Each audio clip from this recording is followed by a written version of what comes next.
पितृपक्ष के अंतिम दिन क्या करना सबसे शुभ होता है?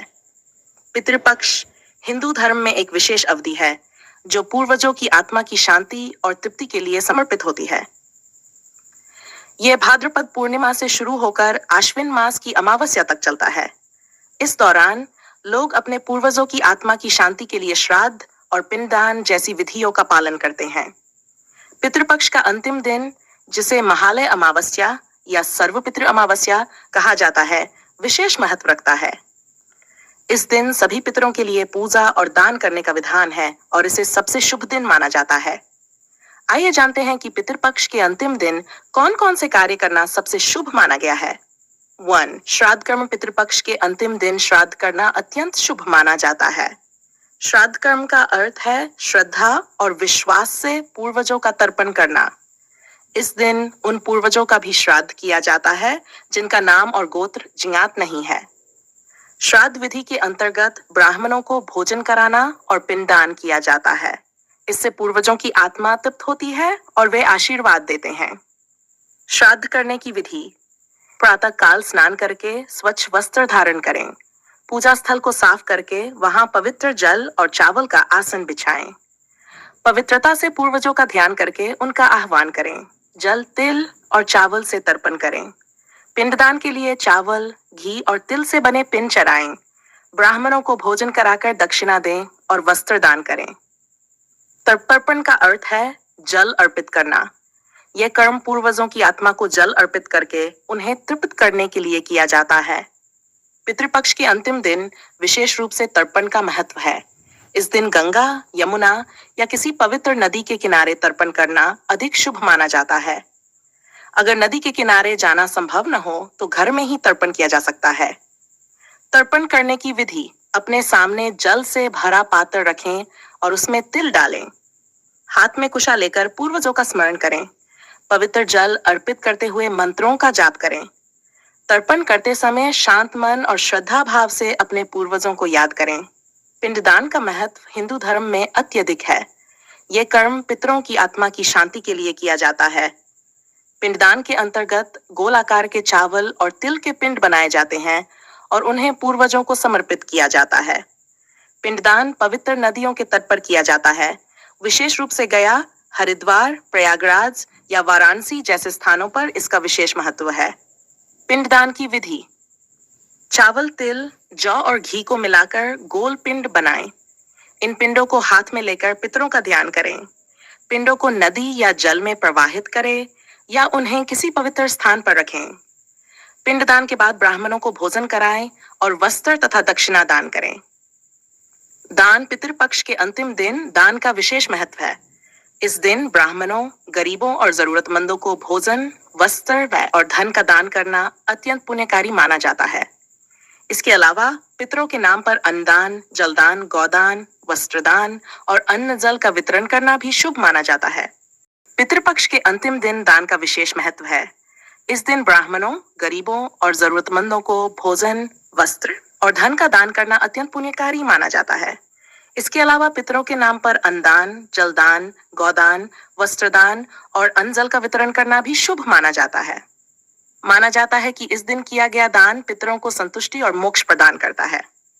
दान करने की सामग्री: अन्न, चावल, गेहूं, दाल, वस्त्र, सफेद वस्त्र, कंबल, दक्षिणा, फल, मिठाई और अन्य भोजन सामग्री। गोदान: गाय का दान। पवित्र नदी में स्नान: महालय अमावस्या के दिन पवित्र नदी में स्नान करने से विशेष पुण्य प्राप्त होता है।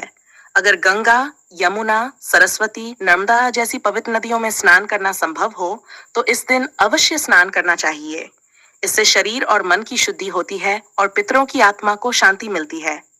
स्नान की विधि: 1. प्रातः काल सूर्योदय से पहले उठकर किसी पवित्र नदी या सरोवर में स्नान करें। स्नान करते समय पितरों का स्मरण करें और तर्पण करें। 3. स्नान के बाद स्वच्छ वस्त्र धारण करें और भगवान का ध्यान करें।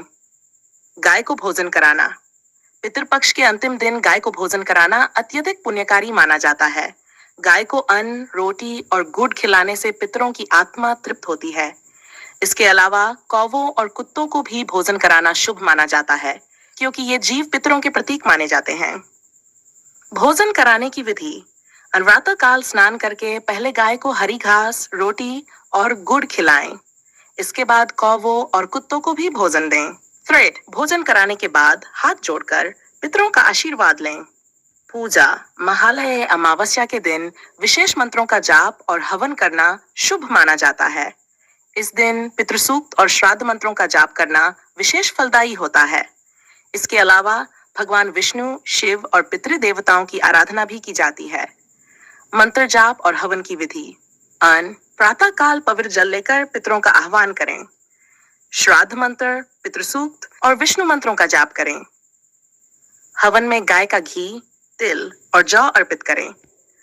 हवन के बाद पितरों का आशीर्वाद लें और उन्हें विदा करें। पितृपक्ष के अंतिम दिन खिचड़ी का भोग लगाना शुभ माना जाता है। खिचड़ी को दाल, चावल और तिल के साथ बनाकर भगवान और पितरों को अर्पित किया जाता है। इसे ब्राह्मणों को भोजन कराने के बाद स्वयं भी प्रसाद के रूप में ग्रहण करना चाहिए। खिचड़ी बनाने की विधि। 1. दाल और चावल को तिल के साथ मिलाकर खिचड़ी बनाएं। इसमें घी और हल्दी डालें। खिचड़ी को भगवान और पितरों को अर्पित करें। इसके बाद इसे प्रसाद के रूप में ग्रहण करें। गायत्री मंत्र का जाप। महालय अमावस्या के दिन गायत्री मंत्र का जाप करना भी अत्यधिक फलदायी माना गया है। गायत्री मंत्र का जाप करने से मन की शांति मिलती है और पितरों की आत्मा को भी तृप्ति मिलती है। गायत्री मंत्र भूर्भुवः स्वः तत्सवितुर्वरेण्यं भर्गो देवस्य धीमहि धियो यो न प्रचोदयात्। पितरों के लिए भोजन बनाना। महालय अमावस्या के दिन पितरों के लिए विशेष रूप से भोजन बनाना चाहिए। इस दिन सात्विक भोजन जैसे खीर, पूड़ी, सब्जी, हलवा और तिल का उपयोग किया जाता है। भोजन को तुलसी के पत्तों से शुद्ध करके पितरों को अर्पित किया जाता है। इसके बाद इस भोजन को ब्राह्मणों को अर्पित करना चाहिए। निष्कर्ष, पितृपक्ष का अंतिम दिन अत्यंत शुभ और महत्वपूर्ण होता है। इस दिन किए गए श्राद्ध, तर्पण, पिंडदान और दान से पूर्वजों की आत्मा को तृप्ति मिलती है और परिवार को सुख, समृद्धि और शांति का आशीर्वाद प्राप्त होता है। इन सभी शुभ कार्यों को श्रद्धा निष्ठा के साथ करना चाहिए। दोस्तों, अगर आपको यह जानकारी उपयोगी लगी हो तो कृपया हमारे वीडियो को लाइक करें और चैनल को सब्सक्राइब करना ना भूलें।